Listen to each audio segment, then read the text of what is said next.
목사님이 키가 크셔가지고 예, 반갑습니다. 오늘 특별 새벽 기도에 저를 초청해 주셔서 감사드리고 우리 목사님 당회에서 또 이렇게 강단에 설 수 있도록 이렇게 허락해 주셔서 감사합니다.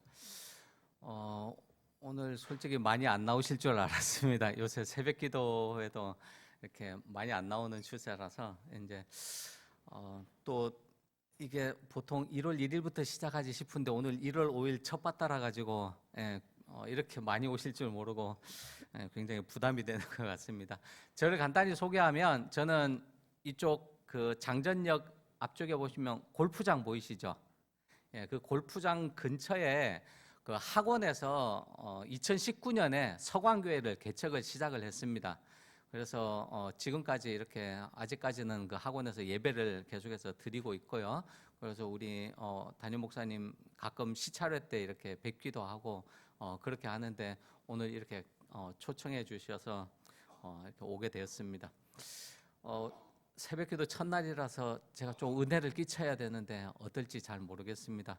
제가 여기 오면서 장전중앙교회 분위기를 모르기 때문에 제가 1코스와 2코스를 준비했습니다. 1코스를 할까요? 2코스를 할까요? 둘 중에 어느 쪽이든 은혜가 되는 쪽으로 하겠습니다. 다른 교회 가서 설교하는 게 분위기를 모르기 때문에 굉장히 어렵습니다. 그래서 연락을 받고부터 어떻게 하지? 또 제가 생전 태어나서 처음으로 새벽기도 설교는 초청을 또 처음 받아봐가지고 이거 유명한 강사 목사님들이나 하는 건데 내가 할 수 있겠나 싶은 생각이 들어서 그래서 조금 더 열심히 더 준비했습니다. 우리 학생들도 많이 보이시고 오늘 또 특별 새벽기도라고 이렇게 많이 나오셨는데 저에게도 그렇고 우리 성도님들에게도 그렇고 서로에게 은혜가 되는 시간이 되었으면 좋겠습니다. 오늘 성경 말씀은 우리 교회 생활 조금 하신 분들이면 다 알 것입니다. 야곱이 에서를 속이고 이제 위험하니까 도망을 치는 장면 중에 한 장면이 오늘 말씀의 장면입니다. 에서는 이제 자기 동생한테 뒤통수를 맞고 내가 아버지 어머니만 없으면 널 꼭 죽여버리겠다 이런 생각을 하니까 그걸 아니까 부모님들이 야곱을 도피를 시키는 겁니다. 그렇게 도망을 가는데 이 도망가는 이쪽 이스라엘 지역의 기후를 대충은 아시죠? 낮에는 굉장히 덥습니다. 특별히 오늘 성경에 보니까 광야길이라 나왔는데 보통 일반적으로 광야길 하면은 지금 사우디아라비아가 이번 여름에 50도까지 올라갔다고 했죠. 보통 못해도 40도, 50도 사이는 오르락내리락합니다. 낮에는. 그리고 밤에는 영하 20도 정도, 또 더 내려가면 한 30도까지 내려갑니다. 그런 길을 야곱이 이제 도망가고 있는 거죠. 여러분, 도망자의 심정을 아십니까? 어디서 쫓겨나 보신 적 있습니까? 저는 부친이 목회하시다가 제주도에서 쫓겨나서 부산으로 왔습니다. 교회에서. 그래서 그 심정을 잘 압니다. 정말 눈물 나고요. 다시는 그쪽을 쳐다보기도 싫습니다. 그런 마음인데 덥고 추운 지역을 지나가다가 잘 곳도 없어서 그 광야에서 돌멩이 하나를 탁 쥐고서는 머리에 이렇게 딱 대고 잤다? 우리가 상상하기 어려운 그 슬픔이 그 속에 있을 겁니다. 부모님을 떠나서 살아야 되는 이제 앞으로 형 눈에 띄면 큰일 나기 때문에 이제 평생을 떠나서 살아야 되는 한 사람의 인생에 있어서는 굉장히 힘든 시간이었을 겁니다.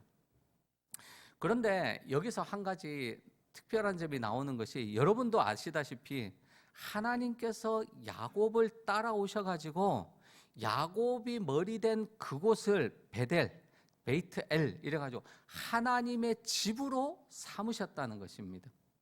야곱은 그냥 자기는 도망 다니는 인생이 된 줄 알았는데 다시는 집으로 못 들어갈 인생인 줄 알았는데 어느 순간 보니까 꿈에서 하나님이 나타나셔서 내가 너와 함께 하고 있다 하는 축복을 야곱에게 알려주신 것입니다. 도망 다니는 자에게 하나님께서 찾아오셨더라 하는 것입니다. 우리가 이 세상 살다 보면 잘 나가는 사람이 하나님 축복받은 것 같고 정말 힘들게 사는 사람은 하나님이 축복 안 해주시는 것 같은데, 오늘 성경 말씀은 오히려 반대로 잘 나가는 에서와 같은 사람, 예, 성경에 보면 에서는 뭐 어쨌든 인물적으로도 그렇고 성격적으로도 그렇고 뭐 하는 일로도 그렇고 주변 사람들한테 다 인정받고 성공한 인생을 사는 그런 전형적인 사람이지 않습니까? 그런데 야곱은, 예, 당시 기준으로 보면 이제 이거 비하하는 말이 아닙니다. 계집애 같고 여자 같고 뭘 해도 이렇게 좀 시원시원 못하고 남자답지 못하고 당시에 이렇게 자기 역할 잘 못하는 사람으로, 그래서 아유 어디 가서 저 야곱처럼 살면 안 돼, 이런 손가락질 받는 그런 사람으로 살았던 것입니다. 그런데 하나님께서는 에서를 내버려 두고 야곱을 쫓아오셨더라 하는 것입니다. 그러면서 하나님께서 야곱을 축복해 주시니까 야곱이 자기가 베고자 하던 한 돌을 들어서 거기다가 기름을 붓고 다른 돌과 함께 제단을 쌓게 됩니다. 그래서 그 돌이, 자기가 아무 데서나 하나 붙잡은 그 돌이 야곱에게 있어서는 하나님이 축복하신 축복의 징표가 되는 것이죠. 제가 이것을 경험한 것이 얼마 전 얘기입니다. 제가 이제 목사 안수를 받고 이제 오래 지났으니까 동기 목사님들이 모이는 모임에 한 번씩 갑니다. 그러면은 그곳에서 이제 이런저런 얘기들 하는데, 저같이 개척을 시작해가지고 별로 이렇게 교회가 성장하지 못한 사람들은 뭐 그냥 이제 친목 모임으로 생각해서 그냥 가만히 앉아 있다가 오곤 하는데요. 그곳에 가면은 이제 목사님들, 어떤 분들은 이제 뭐 큰 교회 목사님들도 계시고 하고 이러니까 이제 교회 얘기들을 하시면서, 그때는 한 번은 그런 얘기 하시더라고요. 아유, 어떤 목사님이 이번에 위임을 받으니까 아유 참 축하드립니다 하는데, 난 위임 2번 받는데? 이렇게 하면서 큰 교회를 옮겨 다니신 목사님이 이제 자기 자랑 아닌 자랑을 하시더라고요. 그런데 그날 모임을 마치고 차를 타고 이렇게 싹 돌아오는데, 난 뭐지? 이런 생각이 들었습니다. 나는 평생에 위임 한번 못 해볼 것 같은데?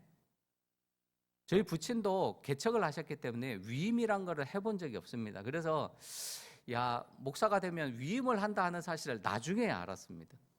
그래서 든 생각이, 아버지도 위임을 못 받았고 나도 위임식이란 걸 해본 적이 없는데 내 인생은 왜 이럴까? 이런 생각이 확 들면서 약간 가슴이 싹 무너져 내리더라고요. 그런데 그때 차를 몰고 오는 시간 중에 갑자기 찬송가가 내 주를 가까이 하게 함은 하면서 찬송가가 생각이 나는데, 그 찬송가의 내용이 이 성경의 말씀입니다. 야곱이 돌베개 베고잠 같습니다. 그래서 한쪽으로는 굉장히 힘들고 슬픈데 한쪽으로는 찬송가가 흘러나와서 한 1시간 정도 운전을 했는데요, 1시간 동안 이 찬송가를 계속 부르며 왔습니다. 그러면서 드는 생각이 무슨 생각인가 하니까, 하나님이 야곱이 도망갈 때 쫓아오신 것처럼 하나님이 내 인생에 나에게 찾아와 주셔서 나를 만나 주시고 하나님께서 나를 축복해 주셔서, 심지어 하나님이 축복하니까 야곱과 같은 사람이 길거리에 있는 그 광야에 있는 돌멩이 하나 만졌는데 그 돌이 축복받아서 하나님의 제단이 되더라 하는 그 은혜를 내려주시는 거예요. 나에게 하나님께서 저에게 주신 은혜가 없었다면 저는 아무것도 아니겠지만, 제가 목회를 하는 가운데 만나는 사람들, 그 모든 사람들, 어떻게 보면은 여기 계신 분들이 돌덩이가 많이 굴러 있는 겁니다. 예. 그런데 이렇게든 저렇게든 하나님께서 만나게 하신 돌과 같은, 그건 아무것도 아닌 것처럼 보이지만 하나님께서 그것조차도 축복하시며 쫓아오시겠다 하는 약속의 말씀이더라 하는 것입니다. 제가 이거를 어디서 느꼈냐 하면은, 저희 부친이 군대 다니다가 예수를 믿었습니다. 부친이 군대 다니다가 예수를 믿었는데 당시 제주도에서는 예수 믿는 사람이 정말 없었습니다. 그래서 군대 제대하고 집으로 돌아와서 부모님하고 형제들한테 저 예수 믿겠습니다 이렇게 하니까 진짜 호적 파인다는 말 있지 않습니까? 호적이 진짜로 파였습니다. 그냥 집에서 쫓아내고 아예 안 받습니다. 그리고 저희 아버님의 형제들이 어떻게 그렇게 사람을 괴롭히는지 진짜 뭐 낮에도 찾아와가지고 너 때문에 우리 집안이 망한다부터 시작해가지고 밤에 술 마시고요 새벽 2, 3시 돼가지고 막 난장판 부리다가 경찰서에서 전화 옵니다. 이분이 당신 형님이죠. 좀 모셔가시라고. 그렇게 해가지고 저희 아버님이 뭐 목회하는 동안 또 예수 믿는 동안 어마어마하게 괴로움을 많이 받았습니다. 그러면서 목회를 하는 가운데 너무 이렇게 목회도 힘들고 또 이렇게 형제 자매들도 이렇게 굉장히 괴롭히니까 병이 와서 당뇨병이 오셨는데 당뇨병이 온 줄도 모르고 그냥 계속 목회를 하셨던 겁니다. 그리고 나중에 보니까 시야가 안 보이기 시작하면서 실명이 되면서 그때서야 검사를 하니까 당뇨병이 온 걸 그때서야 알고 이미 병원에서 늦었습니다 라고 그렇게 진단을 받은 겁니다. 그리고는 당뇨병이 너무 오래되었기 때문에 콩팥이 다 망가져가지고 지금 수술 안 하면 살 방법이 없습니다 하고 의사가 진단을 내린 겁니다. 1980년대 초반이었거든요. 1980년대 초반에 여러분 당뇨병으로 콩팥 이식 수술 받아야 된다 하는 거는 거의 사형 선고에 가까운 겁니다. 그런데 돈도 없었죠. 콩팥 이식 수술 받아야 한다고 하지요. 뭐 방법이 없습니다. 그렇다고 콩팥을 줄 사람도 없고 그리고 당시는 이게 콩팥 이식 수술이나 이게 초기였기 때문에 이식 수술 받아도 최대 5년. 의사 선생님 말이. 네. 그래서 그 당시 어린 나이였지만 야, 안 되겠구나. 아버지 돌아가시면 나 뭐 하고 살지? 이런 생각을 그때부터 하고 살았습니다. 그런데 하나님께서 준비해 놓은 돌을 딱 놓아두고 계신 거는 나중에 알았습니다. 저희 큰아버지가 굉장히 많이 괴롭혔거든요. 그리고 저희는 교회 다니는 집 사람들이기 때문에 이 형제들 모임이나 문중 모임 이런 데 못 갔습니다. 끼워주지도 않고 아예 오게도 못하고 그래서 저 아직까지도 큰아버지 얼굴이 누군지 잘 기억이 안 납니다. 길 가다 만나도 못 알아봅니다. 그런데 저희 아버지가 콩팥이 망가져서 콩팥을 기증할 수 있는 분을 찾는데 갑자기 큰아버지가 내 거 줄게 이러고 나타나신 거예요. 그때 당시가 연세가 60쯤 되셨는데요. 그 정도 되시면은 지금 요새로 치면은 80년대 한 60쯤 되시면은 요새로 치면 8, 90세라 보시면 됩니다. 네.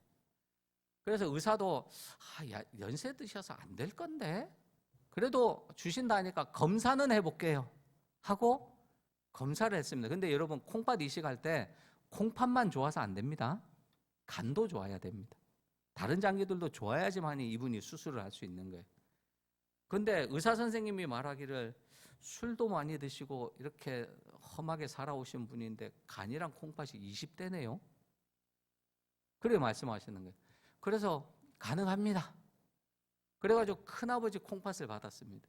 그때 콩팥 수술 이렇게 하는 거를 제가 옆에서 보고 들으면서 속으로 그런 생각했습니다. 저 그때 중학생이어가지고 신앙이 잘 없을 때 한 얘기입니다. 미쳤다. 왜냐하면 그때 하나님 없는 줄 알았거든요. 없는 줄 알았거든요. 뭐 부친이 목사님이지만 그게 제 신앙은 아니었으니까. 그런데 저렇게 사람을 괴롭혔는데 그분을 통해서 아버지가 목숨을 연장을 받는다고? 그때부터 하나님 계시구나 라는 생각이 그때 들었습니다. 그러면서 콩팥 이식 수술을 했는데 의사 선생님이 5년 동안 그냥 편하게 사시고 그 이후로부터는 어떻게 할 방법이 없으니까 그냥 편하게 사시다가 그나마 이 정도 연장된 것으로 만족하시고 가시면 되겠습니다. 뭐 그렇게 얘기를 했는데요. 의사 선생님이 나중에 검사를 할 때마다 이거 하나님이 돌봐주신 겁니다 하는데 그 이후로 10년을 더 사셨습니다. 네. 그러면서 제가 그때 든 생각이 하나님이 계셔서 하나님의 사람을 하나님께서 축복하시는구나 하고 그때부터 인정이 됐습니다. 그러면서 제가 학생 때 이제 점점 예수님을 만나게 됐는데요. 그리고 목사가 되고 나서 이쪽으로 온 지 얼마 안 돼서 이제 부고 소식을 들었습니다. 큰아버지가 이제 진짜 장수하시다가 돌아가신 거예요. 2020년대쯤 돼가지고요. 그래서 그 당시 형님들이 둘 다 선교사로 나가 있었기 때문에 한국에는 저밖에 없었습니다.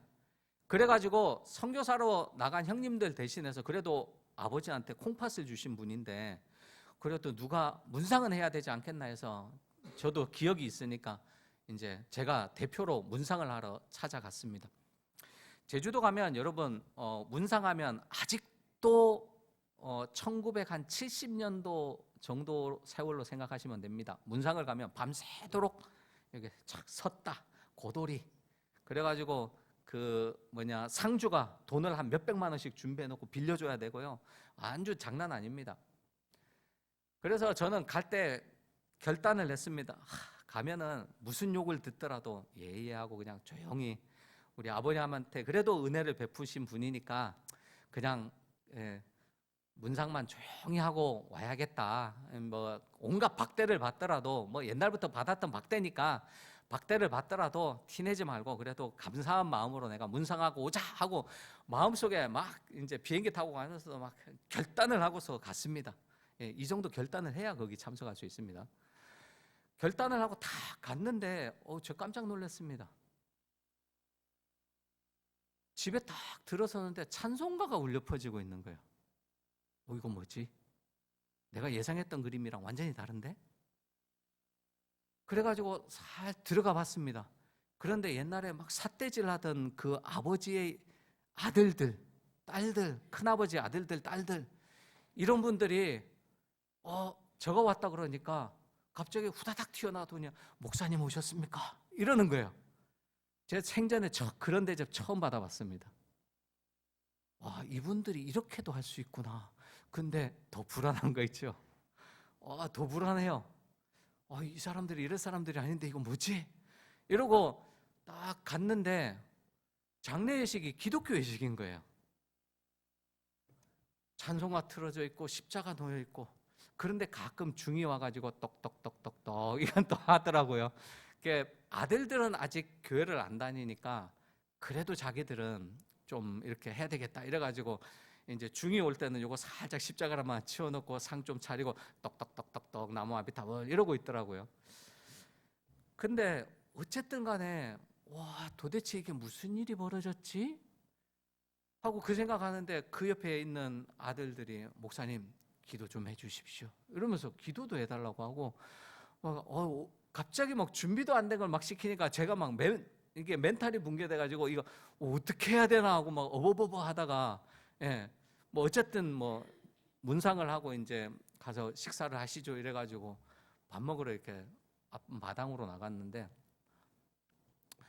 식사를 하는 중에 어떤 여자분이 갑자기 제 옆에 탁 앉으시는 거예요. 그래가지고 그분이 하시는 말씀이 혹시 조명소 목사님 아드님 맞습니까? 이러는 거예요. 제 앞 붙인 이름이 명자 서자시거든요. 그래서 예 맞습니다 이러니까 그분이 이제 어떤 일이 벌어졌는지를 저한테 얘기를 해주는 거예요.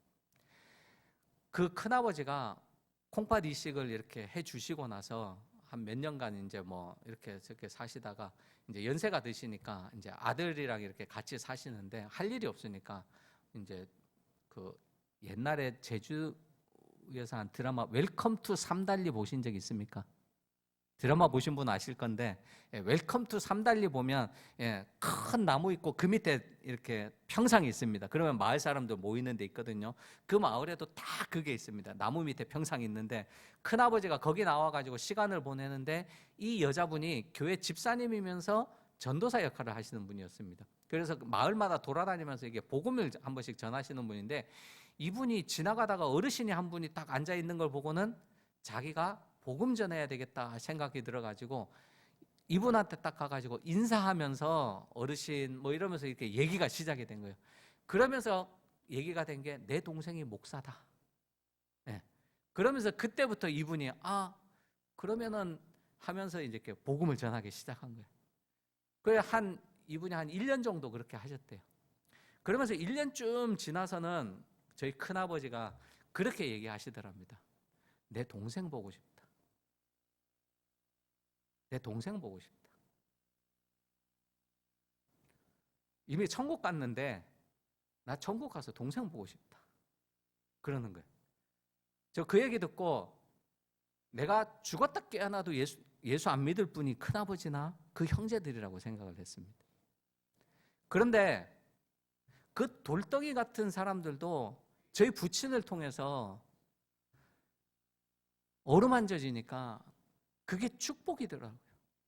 그 축복을 받아서 그 어르신이 죽기 전에 나 기독교 장례 해달라. 내 동생 보러 간다. 그렇게 유언하고 돌아가신 거예요. 그러면서 요새는 가끔 전화 옵니다. 목사님, 언제 제주도 한번 오시면 저희 모임에 참석해 주세요. 억수로 신사됐습니다. 그렇게 바뀔 줄 몰랐습니다. 여러분, 제주도 사람들 정말 신앙 가지기 힘듭니다.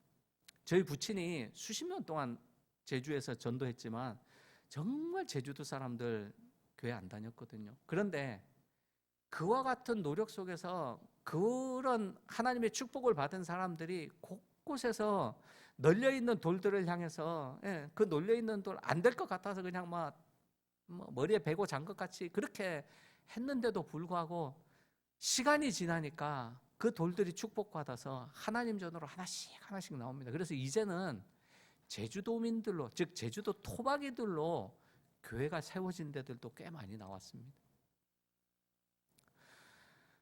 제가 여기 오기 전에 이제 올해 실천 목표 한 명씩 전도하자 이렇게 해서 장전중앙교회 이렇게 정했다 하시더라고요. 그러면서 그 얘기를 듣고 생각난 게 요새 전도하기 참 힘들지 않습니까? 우리 학생들은 이루 말할 필요도 없고요. 어른들도 그렇고 요새는 교회 다닌다 하면은 꼭 이상한 무슨 사이비 다니는 것처럼 그렇게 많이 바라보지 않습니까? 그런데 그래서 실은 전도도 많이 포기합니다. 하지만 여러분은 하나님의 축복을 받은 사람이기 때문에 여러분이 만나는 그 사람들이 같이 축복을 받을 줄로 믿습니다. 전도는 포기하면 안 됩니다. 여러분들이 막 적극적으로 안 한다 하더라도 여러분들이 그곳에서 여러분들이 만나는 사람을 통해서 복음의 메시지가 한 번이라도 전해질 때 그 은혜의 말씀들이 전해져서 그 사람들의 그 돌과 같은 마음을 깨뜨리는 줄로 믿습니다. 오늘 야곱이 머리에 베고 잔 그 돌 진짜 그냥 널려있는 아무 돌이었을 것입니다. 그런데 오늘 22절 말씀에서는 무엇입니까? 그 돌을 딱 찍어가지고 이 돌이라고 합니다. 이 돌. 이 돌이 무엇입니까? 하나님의 제단의 모퉁이 돌인 것입니다. 건축자는 이거 다 쓸모없어, 이거 안 돼 하고 버렸죠. 저 같은 사람은, 큰아버지 같은 사람 보니까 저런 사람 교회 못 다닐 거야 하고 포기해 버렸습니다. 그런데 하나님께서는 축복받은 사람을 통해서 그 만남을 통해서 이 돌을 반드시 쓰고야 말겠다 하시고는 그 돌을 쓰게 하신 겁니다. 그러니까 하나님께서 그 돌을 드시니까 그게 제일 중요한 주춧돌이 되는 것입니다. 우리 오늘 중고등부 학생들 초등학생들도 이 자리에 부모님한테 끌려서 나왔겠지만 언젠가 드는 생각이 있을 겁니다. 부모님한테 끌려서 나왔지만 그때 들은 말씀들 때문에 하나님이 여러분들 들어 쓰실 줄로 믿습니다. 그렇게 해서 야곱의 인생이 먼 곳으로 떠나서 그것을 떠도는 인생이었지만 하나님께서 축복하심으로 말미암아 다시 돌아와서 하나님의 약속하신 땅에 머물게 된 것이지 않습니까? 저도 그런 생각이 듭니다. 부친이 제주에서 처음 예수 믿고서 집안에서 쫓겨났지만 결국에는 그 부친으로 인해서 그 집안에 관계된 모든 형제들이 예수 그리스도를 알게 되고 그 가운데 예수님 앞에 나와서 예수님을 나의 하나님으로 고백하는 사람들이 한 명씩 나오기 시작해서 이제는 제가 몇 명인지 모르겠습니다. 교회 다니시는 분이. 전에는 딱 집으면 한 명, 두 명 나왔습니다. 근데 이제는 많이 나옵니다. 그게 하나님의 축복하심이더라 하는 것입니다. 그런데 그런 일들이 어디서 일어나느냐? 여러분 한 분 한 분이 만나는 사람마다, 여러분들이 만나는 사람마다 적어도 하나님의 말씀을 기억하고 또 교회의 올해의 목표를 기억하면서 교회 한번 다녀봐라 라고 전하는 그 말씀 속에서 일어납니다. 여러분 개그맨 조혜련 씨 아시죠? 조혜련 씨가 처음부터 교회를 다녔게요? 안 다녔게요? 안 다녔습니다. 조혜련 씨 처음부터 교회 안 다녔죠. 그런데 조혜련 씨 주변에 있던 사람들이 한번 교회 나가보자 그런 얘기를 했습니다. 그때 조혜련 씨가 나는 다른 거 다 상관없으니까 교회 나가자는 얘기만 하지 마라. 그러고 수십 년 동안 교회를 거부했던 사람입니다. 그런데 어느 순간 자기한테 교회를 이끈 사람들, 그 사람들 찾아가서 나 교회 나가고 싶어 라고 스스로 찾아오더랍니다. 전도는 때로는 어렵습니다. 전도는 돌한테 말하는 것 같기도 합니다. 내 생각엔 저 사람은 안 될 것 같다라는 생각들이 들 때가 많이 있습니다. 그런데 해보니까 그게 아니더라고요. 내가 보기에는 저게 돌덩이 같아서 말 안 듣는 것 같지만 하나님이 어느 순간 그 돌을 붙잡아 올려가지고 딱 하나님의 전 앞에 갖다 놓습니다. 그러니까 내 마음이나 내 생각을 의지하지 마시고 하나님께 의지하여서 올 한 해 여러분에게 주신 사명들을 감당해 나가시는 장전중앙교회 성도님들 되시기 바랍니다. 하나님께서 나 아무것도 없어서 남한테 자랑할 것도 없는데 라고 생각하신다면 더 자랑할 거 없는 저 같은 사람도 한번 염두에 두시기 바랍니다. 그런 사람 통해서도 하나님께서 전도를 이루어 나아가시는데 나 같은 사람도 사용하실 거야 하는 마음을 가지고 안 될 것 같지만 하나님께서 되게 하실 줄 믿고 하나님 의지하고 한번 해보시기 바랍니다. 그러면 하나님께서 위로도 주시고 하나님께서 은혜도 주시고 하나님께서 언젠가 여러분들이 한 그 모든 하나님 앞에서 하나님 은혜를 구했던 그 일들에 대해서 하나님께서 은혜 베풀어 주실 줄로 믿습니다. 제가 운전대 잡고 눈물 지으며 내려왔지만 운전대 놓고 차에서 탁 내릴 때는 그런 확신이 생겼습니다. 하나님 나 축복해 주셨구나. 지금 당장은 뭐 교회 성도들 저희 가정이랑 또 한 가정 이래 가지고 딱 4명 모입니다. 하지만 하나님께서 나와 함께 해주신다는 약속을 분명히 하셨으니까 하나님께서 은혜 베풀어 주실 거야 하는 믿음을 가지고 차에서 내리며 다시 목회를 시작했습니다. 그 전까지 솔직히 이제 접어야 되겠구나 하고 생각하고 언제 접을까 날짜만 보고 있었습니다.